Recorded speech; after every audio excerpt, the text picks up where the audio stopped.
C sharp के अंदर एक बहुत इंपॉर्टेंट टॉपिक है और ऐसा टॉपिक है जिसमें बहुत सारा लोग कंफ्यूज भी रहता है, नंबर वन। नंबर टू कि इंटरव्यू वगैरह में इससे क्वेश्चन जरूर पूछा जाता है। जैसे ही आप बोलेंगे कि सी शार्प पढ़े हैं या सी शार्प में कलेक्शंस पढ़े हैं या जेनरिक कलेक्शंस पढ़े हैं, तो इससे क्वेश्चन भड़ाक से गिरेगा, फटाक से 2 सेकंड नहीं लगता और इससे क्वेश्चन आ जाता है। वो क्वेश्चन रिलेटेड होता है दो चीज से रिलेटेड। एक होता है आई इनुमरेबल और एक होता है आई इनुमरेटर। बात समझ में आ रहा है? तो सी शार्प जो है वो आपको बहुत सारा चीज बना बनाया देता है। वो बना बनाया किस फॉर्म में देता है? लाइब्रेरी के फॉर्म में। लाइब्रेरी यहां किस फॉर्म में होता है? नेम स्पेस है ना, using system, system dot generic dot collection, से सब क्या है? नेम स्पेस है।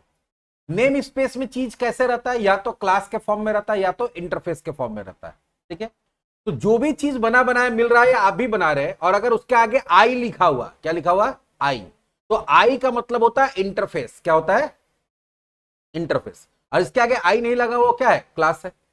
तो आई इनोमरेबल और एंगुलर ब्रैकेट में टी मतलब जेनरिक, वहां टाइप बताना है मतलब वो जेनरिक है। तो आई इनोमरेबल क्या है? एक इंटरफेस है। IEnumerable in C sharp is an interface that define one method, और ये इंटरफेस के अंदर एक ही मेथड बनाया गया है। क्या बनाया गया है? एक ही मेथड। तो हम लोग पढ़े थे कि इंटरफेस एब्स्ट्रैक्शन में यूज होता है, जहां पे आप एक मॉडल बना देना चाहते हैं और आप चाहते हैं कि कोई भी अगर क्लास बन रहा है तो उस पर्टिकुलर मॉडल को फॉलो करे। तो हम लोग या तो एब्स्ट्रैक्ट क्लास बनाते थे या तो इंटरफेस बनाते थे। एब्स्ट्रैक्ट क्लास में क्या होता था? एब्स्ट्रैक्ट क्लास में नॉर्मल मेथड होता था, नॉर्मल प्रॉपर्टीज होता था, और एक मिनिमम एब्स्ट्रैक्ट मेथड होता था, या जिसको हम लोग बोल सकते हैं मेथड विदाउट बॉडी होता था, जिसको कि अगर वो कोई भी क्लास अगर एब्स्ट्रैक्ट क्लास को रीड करे तो उसको ओवरराइड करना पड़ता था। अगर हम प्योर एब्स्ट्रैक्शन की बात करते तो वहां इंटरफेस यूज करते थे। इंटरफेस एक तरह का ऐसा एब्स्ट्रैक्ट क्लास होता है इसके अंदर सारा का सारा मेथड क्या होता है? सारा का सारा मेथड एब्स्ट्रैक्ट मेथड होता है, मतलब मेथड विदाउट बॉडी होता है, वहां सिर्फ मेथड डिक्लेयर होता है। और ये हम रिवाइज कर रहे हैं।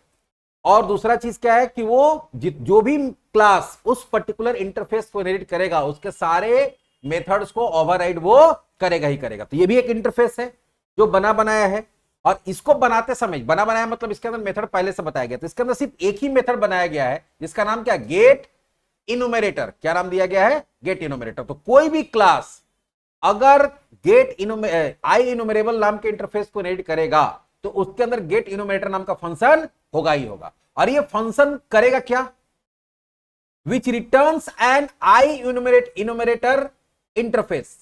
तो ये करता क्या है? ये फंक्शन जब भी कॉल कराया जाएगा तो वो एक ऑब्जेक्ट रिटर्न करेगा। क्या करेगा? ऑब्जेक्ट। ऑब्जेक्ट जो रिटर्न करेगा वो ऐसे क्लास का ऑब्जेक्ट रिटर्न करेगा जो आई इनुमेरेटर नाम के क्लास को इनहेरिट किया हुआ है। ध्यान दो, क्लास नहीं, इंटरफेस को इनहेरिट किया हुआ है। तो आई इनुमेरेबल को कोई इनहेरिट करेगा और आई इनुमेरेटर को भी कोई इनहेरिट करेगा। लेकिन अगर हम आई इनुमेरेबल को इनहेरिट कर रहे हैं तो उसके अंदर एक ही मेथड होगा। क्या? गेट इनुमेरेटर। अभी इसको प्रैक्टिकली करके दिखाएंगे तो क्लियर हो जाएगा। गेट इनुमेरेटर। तो हम लोग अगर उस क्लास का ऑब्जेक्ट के साथ गेट इनुमेरेटर कॉल करते हैं तो वो एक आई इनुमेरेटर नाम के इंटरफेस को इनहेरिट करने वाला क्लास के ऑब्जेक्ट का ऑब्जेक्ट रिटर्न करता है। इससे फायदा क्या है? तो होता क्या है कि अभी तक हम लोग कलेक्शन क्लासेस पढ़े, चाहे लिस्ट पढ़े, चाहे और भी क्लासेस पढ़े, क्यू पढ़े, फिर स्टैक पढ़े, डिक्शनरी पढ़े। तो उसमें क्या होता है कि उसमें हम लोग उसका वैल्यू को निकालने के लिए फॉर ईच लूप का यूज करते हैं। किसका यूज करते हैं? फॉर ईच लूप का। तो कोई भी ऐसा क्लास जो आई इनुमेरेबल को इनहेरिट किया है, कोई भी ऐसा क्लास जो आई इनुमेरेबल को इनहेरिट किया है, उसी के ऑब्जेक्ट पे आप कौन सा लूप अप्लाई कर सकते हैं? For each. मतलब अगर कोई आप चाहते हैं कि कोई क्लास है इसके अंदर बहुत सारा वैल्यू है, हम उसको निकाल पाए, तो वो तभी निकाल पाएंगे अगर वो उसको उस क्लास को बनाते समय आई इनुमेरेबल नाम के इंटरफेस को इनहेरिट किया गया है और गेट इनुमेरेटर नाम के क्या सॉरी आई इनुमेरेटर नाम के इंटरफेस को इनहेरिट किया गया और गेट इनुमेरेटर नाम का फंक्शन को ओवरराइड किया गया है। इससे होता क्या? देखो, this allow read only access to the collection, then a collection that implements IEnumerable can be used to for each statement. Clear कर दिया है कि इसका ज्यादातर उपयोग किसमें होता है? जो कलेक्शंस बनाया जाता है, कलेक्शन क्लास बनाया जाता है, उसमें किया जाता है। और ये अलाउ करता है कि आप फॉर ईच लूप के थ्रू उस कलेक्शन का डेटा निकाल सकते हैं। Represent a collection that can be iterated over the loop through using for loop. ये जो नॉर्मली क्या है कि अगर आपके पास कोई कलेक्शन क्लास है या आप बना रहे या पहले से बनाया है, और अगर वो चाहता है कि फॉर ईच के थ्रू उसका वैल्यू को निकाला जा सके, उसको इटरेट किया जा सके, तो उसको आई इन्यूमरेबल नाम के इंटरफेस से इनहेरिट कराना होगा। या अगर जो पहले से बनाया है वो आई इन्यूमरेबल नाम के इंटरफेस को ऑलरेडी इनहेरिट किया हुआ है और उसके अंदर गेट इन्यूमरेटर नाम का मिलेगा। तो इसका कुछ की पॉइंट है। पहला क्या है कि आई इन्यूमरेबल इंटरफेस मिलता कहां है, तो system dot collection dot generic नाम के नेम स्पेस में, जहां पे तुम्हारा क्या होता है, लिस्ट क्लास मिलता है, जहां पे तुम्हारा क्यू क्लास मिलता है, जहां पे तुम्हारा स्टैक क्लास मिलता है, जहां पे डिक्शनरी क्लास मिलता है। I enumerable interface is a generic interface which allow looping over generic और नॉन जेनरिक लिस्ट। तो अब क्या है कि अगर इसको जेनरिक क्लास में इनहेरिट कर सकता है, नॉन जेनरिक में इनहेरिट कर सकता है, लेकिन ये क्या अलाउ करता है कि लूप के थ्रू उसका वैल्यू को निकाला जा सकता है। I enumerable interface also work with link queue query expression। आगे जाके हम लोग लिंक क्यू पढ़ेंगे डेटाबेस कनेक्शन के अंदर, वहां पे भी ये यूज होता है। और सबसे इंपॉर्टेंट बात कि I enumerable interface return the enumerator that iterate through the collection। देखो इसका काम क्या है कि सिंपल सा एक फंक्शन होगा गेट इन्यूमरेटर, उसके थ्रू हम इन्यूमरेटर का ऑब्जेक्ट रिटर्न कराएंगे और इन्यूमरेटर से फिर डेटा को निकालेंगे। देखेंगे कैसे करेंगे। अगर ध्यान से देखोगे तो कैसे होता है, तो इसको बनाने के लिए जो कोड लिखा गया है इस इंटरफेस को, क्या लिखा गया, पब्लिक इंटरफेस आई इन्यूमरेटर आउट टी, और ये आई इन्यूमरेबल नाम के इंटरफेस को इनहेरिट किया हुआ जो पहले से था।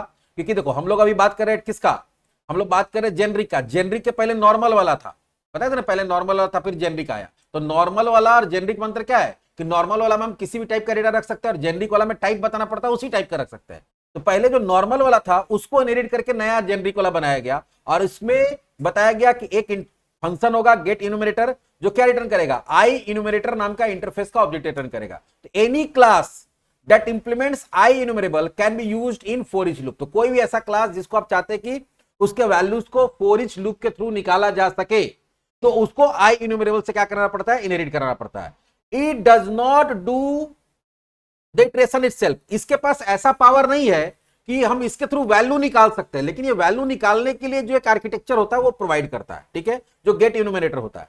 जैसे अगर बोले कि इससे इनहेरिटेड कौन कौन सा क्लास है, तो लिस्ट, एरे, डिक्शनरी, ये सब जो है वो किसको इनहेरिट किया हुआ, आई इन्यूमरेबल को। तो कोई अगर पूछ दे कि लिस्ट क्लास जो है, लिस्ट जो है वो किसको इनहेरिट किया हुआ है, तो आई इन्यूमरेबल को।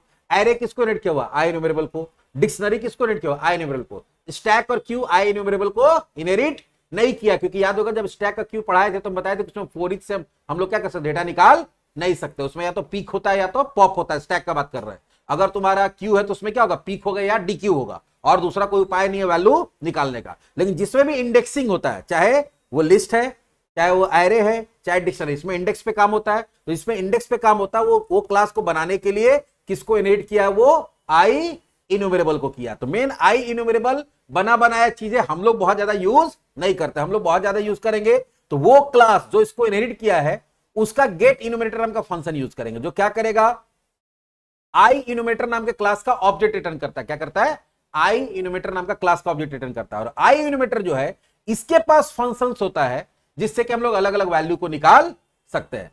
तो IEnumerator T is a generic interface in C sharp that allow you to iterate over the collection one element at a time. मान लो कोई भी कलेक्शन है, लिस्ट है, तो उसमें एक एक करके अगर आपको वैल्यू निकालना है तो एक एक करके वैल्यू निकालने के लिए हम लोग आई इन्यूमरेटर नाम का इंटरफेस का यूज कर सकते हैं। किसका यूज कर सकते हैं, आई इन्यूमरेटर नाम के इंटरफेस का। इसके पास ऐसा फंक्शन है कि तुम्हारा मान लो लिस्ट है, तो लिस्ट का ऑब्जेक्ट डॉट गेट इन्यूमरेटर करेंगे तो वो आई इन्यूमरेटर का ऑब्जेक्ट रिटर्न कर देगा। अब इसके अंदर सारा वैल्यू आके स्टोर हो जाएगा। अब इसमें से हम लोग एक एक वैल्यू निकाल के यूज कर सकते हैं। कैसे करेंगे आगे बताएंगे, उसके लिए अलग अलग फंक्शन होता है, ठीक है। जैसे इसके अंदर फंक्शन होता है मूव नेक्स्ट। ये क्या करता है कि जैसे 10 तो वैल्यू है तो एक के नीचे एक के नीचे एक वो रख लेगा। अब कर्सर को कहां रखेगा, कर्सर को रखेगा, मान लो तुम्हारे पास 10 वैल्यू है तो एक लिस्ट है और उसमें हम लोग मान लो कि यहाँ 5 वैल्यू है, 10 वैल्यू, 2 3 4 5 6 वैल्यू है, तो कर्सर को यहां पे रखेगा। जैसे ही हम लोग मूव नेक्स्ट करेंगे तो कर्सर कहां आ जाएगा, यहां पे। और उसके बाद जब करंट वाला प्रॉपर्टी यूज करेंगे तो ये वैल्यू निकल जाएगा। फिर मूव नेक्स्ट करेंगे तो कर्सर कहां आ जाएगा, यहां पे। फिर करंट वाला प्रॉपर्टी यूज करेंगे तो कहां आ जाएगा, करंट वाला प्रॉपर्टी यूज करेंगे तो ये वाला वैल्यू निकल जाएगा। फिर मूव नेक्स्ट करेंगे तो एक एक करके वैल्यू निकालने के लिए इसका यूज कर सकते हैं। अगर आप फॉर ईच से नहीं करना चाहते, फॉर ईच से भी कर सकते हैं, नहीं करना चाहते तो इस तरह से वैल्यू निकाल सकते हैं। होता है रीसेट। रीसेट क्या करता है कि हम लोग मूव नेक्स्ट करते करते कर्सर यहां आ गया, फिर तुम कर्सर को कहां पहुंचाना चाहते हो, ऊपर में, तो इसका कौन सा फंक्शन यूज करेंगे, रीसेट। और डिस्पोज का काम क्या होता है, क्योंकि हम पहले बताया कि जो कोई भी कलेक्शन है, चाहे वो लिस्ट है जो इसको इनहेरिट किया हुआ है, या एरे है या डिक्शनरी है, तो उससे वैल्यू निकाल के एक नया ऑब्जेक्ट बनाता है इन्यूमरेटर का, उसमें रख देता, तो कुछ ना कुछ मेमोरी वो ऑक्यूपाई करता है रैम में। जब सारा डेटा निकल गया तब चाहते हैं कि वो डिलीट हो जाए, तो हम लोग क्या करते हैं, कौन सा फंक्शन यूज करते हैं, डिस्पोज। तो देखिए आगे देखेंगे, इसमें सबसे पहला प्रॉपर्टी क्या है, प्रॉपर्टी इसके अंदर एक ही है, कौन सा, करंट। जो तुम्हारा करंट वैल्यू को रिप्रेजेंट करता है, जहां कर्सर है उसका वैल्यू क्या करेगा, वो रिटर्न कर देगा। और आगे जाने के लिए हम लोग किसका यूज करते हैं, मूव नेक्स्ट। जितना बार मूव नेक्स्ट करेंगे उतना बार वो आगे बढ़ाते जाएगा, और रिटर्न क्या करेगा, ट्रू या फॉल्स। देखो आगे बताया भी हुआ, मूव नेक्स्ट क्या करता है कि कर्सर को आगे बढ़ाता है, अगले एलिमेंट में भेजता है, और क्या रिटर्न करता है, ट्रू या फॉल्स। अगर आगे मिल गया, जैसा भी हम यहां पे बता रहे थे कि आगे मिलते जा रहा है, तो कर्सर को आगे बढ़ाते जाएगा, ट्रू रिटर्न करते जाएगा। लेकिन जब लास्ट पे पहुंच जाएगा तो इसके बाद जब मूव नेक्स्ट करेंगे तो आगे कुछ है, नहीं है। जब नहीं है तो क्या रिटर्न करेगा, वो फॉल्स, के हम आगे बढ़ नहीं पा रहे। तो दिखाएंगे कैसे होगा। और रीसेट क्या करता है, ये वापस कर्सर को कहां पहुंचा देता है, पहले वाले एलिमेंट पे। मान लो बीच में तक गए, फिर हमको कर्सर को कहां पहुंचा देना है, ऊपर, तो हम लोग किसका यूज करते हैं, रीसेट का। और लास्ट है डिस्पोज, जो क्या करता है, जो भी, क्योंकि लिस्ट में ओरिजिनली डेटा है, लिस्ट से उठा के वो कहां डाला है, इन्यूमरेटर का ऑब्जेक्ट बना के। अब मान लो कि लिस्ट में हम रहने देना चाहते हैं, लेकिन हमको सारा डेटा निकाल लिया, अब हमको काम नहीं है, तो इन्यूमरेटर को डिलीट करने के लिए, उसका मेमोरी को क्लीन करने के लिए किसका यूज करते हैं, तुम्हारा डिस्पोज फंक्शन को। तो चलो देखते हैं, एक तो हम लोग नॉर्मली बनाते हैं, और फोरिच से तुम लोग लिस्ट में निकाले हैं, हम लोग इन्यूमरेटर के थ्रू डेटा कैसे निकालेंगे उसको देखते हैं।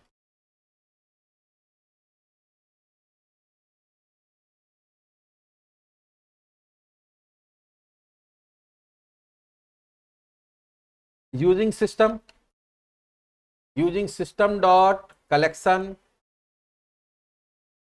डॉट जेनरिक, उसका public class enumerator demo, public static void main. इसके अंदर पहले एक लिस्ट बना लेते हैं, क्या बना लेते हैं, लिस्ट। तो लिस्ट हम लोग दो तरीके से बना सकते हैं, एक हम चाहे तो डायरेक्टली वैल्यू भी दे सकते हैं, जैसे देखो यहाँ पे जो बनाया हुआ है, हम लोग बताए थे कि डायरेक्टली वैल्यू भी दे सकते हैं, डायरेक्टली वैल्यू देके बनाते हैं। इससे लिस्ट, इसमें किस टाइप का वैल्यू जाएगा, स्ट्रिंग टाइप का। जेनरिक बना रहे हैं, LST equals to new list, जो स्ट्रिंग होगा। और हम लोग यहीं पे वैल्यू डालना चाहते हैं, यहीं पे ऐसे दे सकते हैं, यहाँ पे नाम डाल देते हैं, अजय, स्नेहा, सुमन, दीपक। मान लो 4 वैल्यू डाल दिए, कितना वैल्यू डाल दिए, 4। अब ये वैल्यू निकालने का दो तरीका होता है, क्योंकि लिस्ट जो है वो आई इन्यूमरेबल इंटरफेस को इनहेरिट किया हुआ है, इसलिए हम लोग फोरिच चला के भी वैल्यू निकाल सकते हैं। तो पहले हम लोग निकालते हैं फोरिच के through, retrieving value using foreach. Foreach से कैसे निकलता है, तो यहां देते हैं फोरिच, बताए तो एक ले लेंगे वेरिएबल, कुछ भी ले लेते हैं, एन इन LST। तो ये क्या होता है, हम बताए थे कि फोरिच में क्या होता है, पहला वैल्यू डालेगा, फिर दूसरा वैल्यू डालेगा, तीसरा, जितना बार उतना बार चलेगा। तो मान लो उसमें 4 नाम है, तो ये लूप 4 बार चलेगा। पहला नाम क्या, अजय, तो पहला बार में एन में क्या डाल देगा, अजय। दूसरा बार में क्या डाल देगा, स्नेहा। तीसरा बार में क्या डालेगा, सुमन। चौथे बार में क्या डालेगा, दीपक। देखो कंसोल डॉट राइट लाइन या कंसोल डॉट राइट ही रखते हैं, और यहां पे क्या कर देते हैं, एन को प्रिंट करते हैं, और एन के साथ एक स्पेस देते हैं। क्या देते हैं, स्पेस। एक बार इसको रन करा के देखते हैं, D programs C#,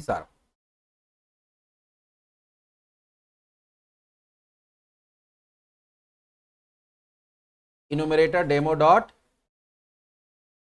command prompt में चलते हैं, .NET कमांड प्रॉम्प्ट में, D programs C#, CSC enumerator demo, फिर रन कराओ इन्यूमरेटर डेमो। सारा नाम आया एक के बाद एक के बाद एक। ये तो फोरिच से किए, लेकिन हम चाहें तो इसको इन्यूमरेटर क्लास से भी कर सकते हैं। देखो एक तो फोरिच से ये इसलिए रन हो पाया क्योंकि लिस्ट को बनाते समय आई इन्यूमरेबल को इनहेरिट कराया गया। जिस भी क्लास को आई इन्यूमरेबल्स इंटरफेस इनहेरिट कराया जाएगा उसी में फोरिच लगाया जा सकता, नहीं तो फोरिच नहीं लगाया जा सकता। पहला दूसरा कि अगर फॉर ईच लगाए हैं, सॉरी अगर आई लिस्ट किसको इनहेरिट किया होगा, आई इन्यूमरेबल को, तो इसके पास एक मेथड होगा गेट इन्यूमरेटर। क्या होगा, तो यहां पे तुमको क्या करना पड़ेगा, अगर इन्यूमरेटर के थ्रू करना सेम डेटा निकालना, तो एलएसटी डॉट, ध्यान से देखोगे यहां क्या लिखा हुआ है, गेट इन्यूमरेटर, गेट इन्यूमरेटर। अब ये जो रिटर्न करेगा गेट इन्यूमरेटर, वो क्या रिटर्न करेगा, इसके पास तो स्ट्रिंग है, लेकिन हम बोले थे गेट इन्यूमरेटर करते हैं, तो वो इन्यूमरेटर क्लास का एक इन्यूमरेटर इंटरफेस का ऑब्जेक्ट रिटर्न करता है। तो आई इन्यूमरेटर, और इसमें वैल्यू किस टाइप का आने वाला है, क्योंकि उस लिस्ट के अंदर स्ट्रिंग है तो स्ट्रिंग टाइप का। हम यहां करते हैं en, क्या कर दिए en। तो अब होगा क्या, देखो लिस्ट से सारा वैल्यू निकल के कहां के स्टोर हो गया होगा, en में। और en क्या है, आई इन्यूमरेटर का ऑब्जेक्ट है, और आई इन्यूमरेटर के पास क्या है, बहुत सारा फंक्शन है जिससे कि हम लोग वैल्यू निकाल सकते हैं। अब हमको अगर वैल्यू निकालना तो कैसे निकालेंगे, तो यहां देंगे while, और हम बताए थे ना इसके पास एक क्या होता है, मूव नेक्स्ट नाम का फंक्शन होता है। क्या होता है, मूव। तो हम क्या बता रहे हैं कि एक लूप चलाओ जो तब तक चलेगा जब तक कि मूव नेक्स्ट फंक्शन क्या रिटर्न कर रहा है, ट्रू। हम बताए थे ट्रू कब तक रिटर्न करेगा, कर्सर ऊपर है तो पहला बार जब आगे बढ़ाएगा तो पहला बार उसको मिलेगा कौन, अजय, तो वो अजय के ऊपर है। तो मूव नेक्स्ट जैसी कॉल कराएगा तो आगे बढ़ेगा, वहां अजय मिल जाएगा, मिल जाएगा तो क्या रिटर्न करेगा, ट्रू। तो वाइल में ट्रू मिलता है तो कहां चला जाता है, अंदर। फिर ऊपर जाएगा तो फिर मूव नेक्स्ट करेगा तो अगला बार क्या मिल जाएगा उसको, स्नेहा, ट्रू रिटर्न करेगा तो फिर अंदर चला जाएगा, अंदर क्या काम होगा बात का बात है। फिर मूव नेक्स्ट करेगा तो क्या आ जाएगा, सुमन, अंदर आ जाएगा, ट्रू मिलेगा। फिर मूव नेक्स्ट करेगा तो क्या आ जाएगा उसको, दीपक, ट्रू मिलेगा, अंदर आएगा। लेकिन फिर जब मूव नेक्स्ट करेगा यहां पे आके तो आगे कुछ है नहीं, तो नहीं है तो क्या रिटर्न करेगा, फॉल्स। तो वाइल में फॉल्स मिलेगा तो यहां से क्या हो जाएगा, बाहर। तो इससे तो ये उतना बार लूप चल जाएगा जितना उसमें एलिमेंट है, लेकिन हमको वैल्यू भी तो निकालना है। तो वैल्यू निकालने के लिए हम लोग क्या करेंगे, कंसोल डॉट राइट, एक ही लाइन में प्रिंट करते हैं, इस बार करेंगे en डॉट करेंट नाम का क्या होता है, करेंट नाम का एक प्रॉपर्टी होता है। तो कर्सर अभी en dot move next cursor को कहां पहुंचा देगा, अजय के पास। अब करेंट क्या करेगा, अजय को प्रिंट कर देगा, जो करंट वैल्यू है उसको प्रिंट कर देगा। फिर अगला मूव नेक्स्ट करेगा तो कर्सर कहां पहुंच जाएगा, स्नेहा के पास। अब करंट क्या करेगा, जहां पे करंट कर्सर है वहां का वैल्यू को प्रिंट कर देगा। ये प्रिंट करेगा और हम लोग चाहते हैं कि यहां पे स्पेस आ जाए, लाइन तो ब्रेक कर दिए। देखो दो बार एक ही चीज प्रिंट होगा, लेकिन एक बार हम लोग किसके थ्रू किए, फॉर ईच के थ्रू, और एक बार हम लोग किसके थ्रू किए, आई इन्यूमरेटर के थ्रू। देखते होता है कि नहीं,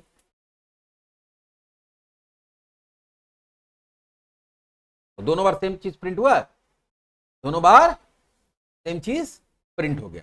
तो बोलोगे सर ज्यादा आसान तो फॉर ईच था, इतना हम लफड़ा कर रहे हैं, लेकिन अभी तुमको ये आसान लग रहा है फॉर ईच, लेकिन कभी कभी ऐसा होता है कि नहीं, आपको क्या करना है, जब लिंक्यू वगैरह में जाएंगे तो वहां मजबूरी होता है कि इस तरह से हम लोग को काम करना पड़े। तो कलेक्शंस में सही डेटा निकालने के लिए हम लोग किसका यूज करते हैं, आई इन्यूमरेबल और आई इन्यूमरेटर का। आई इन्यूमरेबल का हम लोग यूज नहीं करते, एक्चुअली आई इन्यूमरेबल को वो यूज करता है जो कलेक्शन क्लास बनाता है। जैसे इसको यूज कौन किया होगा, जो लिस्ट बनाया होगा, जो एरे बनाया होगा, जो डिक्शनरी बनाया होगा। और इनकेस तुम अगर कोई फ्यूचर में जाके क्या बनाओगे, कलेक्शन क्लास अपने से कुछ बनाते हो, तो तुम क्या करोगे वहां पे, तुम वहां पे उसका यूज करोगे। तो आई इन्यूमरेबल को हम लोग को यूज करना नहीं है, ठीक है। हम लोग को यूज किसका करना है, आई इन्यूमरेटर का। किसका यूज करना है, आई इन्यूमरेटर का। तो अगर कोई भी क्लास अगर आई इन्यूमरेबल को इनहेरिट किया है तो उसके पास एक फंक्शन होगा ही होगा, जिसका नाम क्या होता है, गेट इन्यूमरेटर। तो जो भी क्लास उसको इनहेरिट, जैसे एलएसटी, एलएसटी किसका ऑब्जेक्ट है, लिस्ट का। तो इन लिस्ट क्योंकि हमको पता है कि आई इन्यूमरेबल को इनहेरिट किया हुआ, तो इसके पास गेट इन्यूमरेटर नाम का फंक्शन होगा। गेट इन्यूमरेटर क्या करता है कि आपका जो भी लिस्ट है या जो भी ऐसा कलेक्शन है उसका एक रेफरेंस रिटर्न करता है आई इन्यूमरेटर के फॉर्म में, आई इन्यूमरेटर नाम के इंटरफेस के ऑब्जेक्ट के फॉर्म में, जिसको हम लोग कोई भी ऑब्जेक्ट बना के स्टोर कर लेंगे और फिर इसके मदद से इसका वैल्यू निकाल सकते हैं, मूव नेक्स्ट, करेंट, ऐसे करके। अच्छा एक और चीज देखते हैं हम लोग, ये भी तो क्या हो गया, फॉल्स रिटर्न कर दिया था। अभी हम लोग फिर से क्या करते हैं, यहां देखो en डॉट, यहां रीसेट नाम का फंक्शन कॉल कर देते हैं। क्या कर देते हैं, रीसेट। क्या कर दिए, रीसेट। और रीसेट करने के बाद, अच्छा ये रीसेट से पहले भी एक बार और चीज दिखाते हैं समझाने के लिए, सिर्फ कंसोल डॉट राइट लाइन, पहले राइट लाइन करके ब्लैंक बना लिए, और फिर देते हैं कंसोल डॉट राइट लाइन। ध्यान देना, अगर हम यहां करते हैं en डॉट मूव नेक्स्ट, तो मूव नेक्स्ट क्या रिटर्न करेगा, कर्सर तो लास्ट में है, तो यहां पे क्या रिटर्न कर देगा, फॉल्स। तो यहां क्या प्रिंट होना चाहिए, फॉल्स प्रिंट होना चाहिए ना। चलो देखते हैं फॉल्स प्रिंट होता है कि नहीं, फॉल्स प्रिंट हुआ। लेकिन अब इसके बाद हम लोग क्या कर रहे हैं, en डॉट रीसेट फंक्शन को कॉल करते रहे, इसको कर दिए रीसेट। और रीसेट करने के बाद फिर से हम लोग क्या करते हैं, मूव नेक्स्ट को कॉल करते हैं। रीसेट करने के बाद फिर से मूव नेक्स्ट को कॉल करते हैं।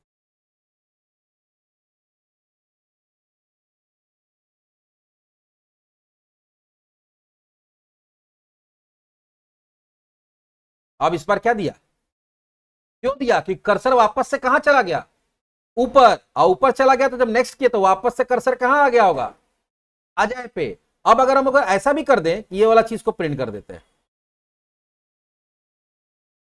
हम लोग इसको प्रिंट कर देते हैं en डॉट करेंट, तो इस बार करंट प्रिंट कर देंगे तो क्या आ जाएगा, कर्सर कहां पे है, अजय के पास है ना, तो वापस से देखो अजय प्रिंट हो जाएगा। ट्रू के बाद क्या प्रिंट किया, अजय किया।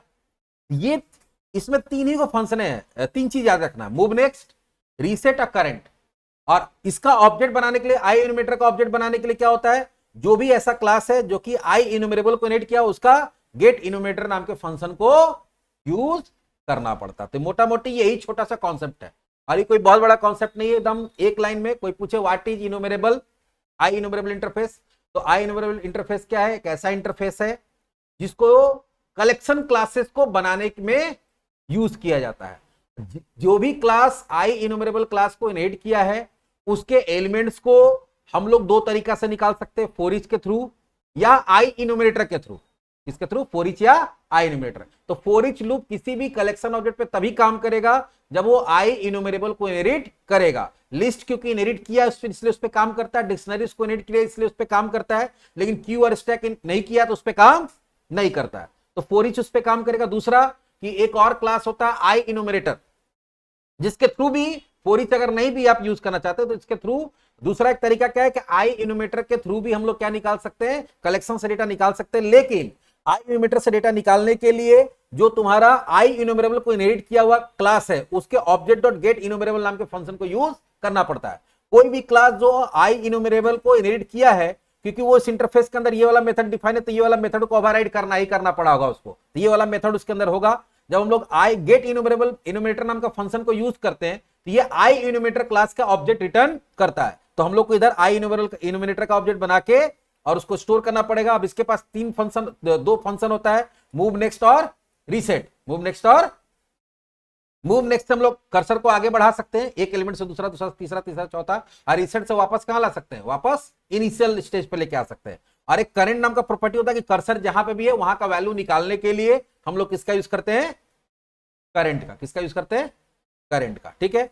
और एक और होता है डिस्पोज, कि जब सारा काम खत्म हो गया तो हम लोग क्या करते हैं, जो क्योंकि ये भी कुछ ना कुछ मेमोरी ले रहा है, तो हम लोग उसको क्लीन अप करने के लिए किसका यूज करते हैं, डिस्पोज का। तो लास्ट में हम लोग उसको क्या कर देते हैं, डिस्पोज कर देते हैं।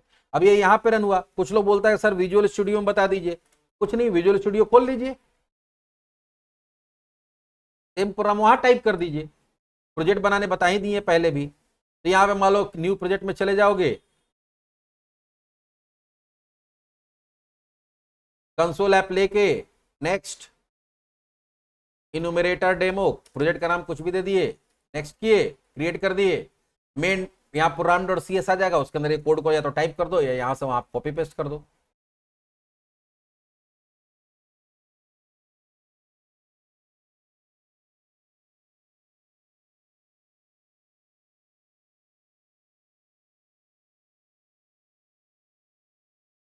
या गया, यहाँ पे हटा के वही कोड को यहाँ पेस्ट कर दिए जो वहां नोटपैड में लिखे थे। तो सेम चीज यहाँ लिख देंगे, सेम चीज यहाँ काम करेगा, यहाँ से रन करा लेंगे, सेम आउटपुट आएगा।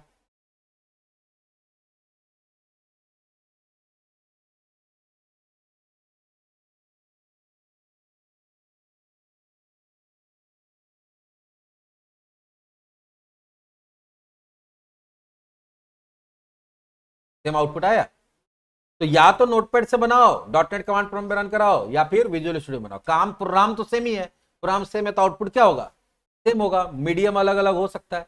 यही दो मेन कॉन्सेप्ट है कलेक्शन से रिलेटेड। आई इन्यूमरेबल और आई इन्यूमरेटर दोनों क्या है, इंटरफेस है। दोनों क्या है, इंटरफेस। दोनों कहां मिलता है, system dot collection dot generic नाम के इंटरफेस में मिलता है। ठीक है। आई इन्यूमरेबल का काम क्या है कि कोई भी क्लास अगर आई इन्यूमरेबल इंटरफेस को इनहेरिट करता है तो उसको एक मेथड गेट इन्यूमरेटर को ओवरराइड करना पड़ता है, और जो भी क्लास उसको ओवरराइड कर लेता है तो उसके अंदर वो पावर आ जाता है कि उसको कोई आई इन्यूमरेटर नाम के क्लास के थ्रू या फोरिच के थ्रू उसके वैल्यू को इटरेट कर सकता है। ठीक है, और फिर आई इन्यूमरेटर क्या है? आई इन्यूमरेटर एक ऐसा इंटरफेस है जो कोई भी ऐसा क्लास जो कि आई इन्यूमरेबल को इनहेरिट किया हुआ है उसके अंदर जाके और उसके पास जो फंक्शंस है अपने फंक्शंस के थ्रू उसके एक एक वैल्यू को इटरेट कर सकता है और निकाल सकता है। चेंज नहीं कर सकता है, सिर्फ निकाल सकता है, रीड ऑनली होता है, सिर्फ क्या कर सकता है वो रिट्रीव कर सकता है, उसमें किसी तरह का चेंजेस नहीं कर सकता। यही मेन कॉन्सेप्ट है। तो चलिए, ये भी एक छोटा सा कॉन्सेप्ट था जो पूछा जाता है हर जगह, वो भी हम कोशिश किए कि इसको क्लियर कर दे। नेक्स्ट टॉपिक जो हम लोग का है वो देखते हैं आगे क्या होगा।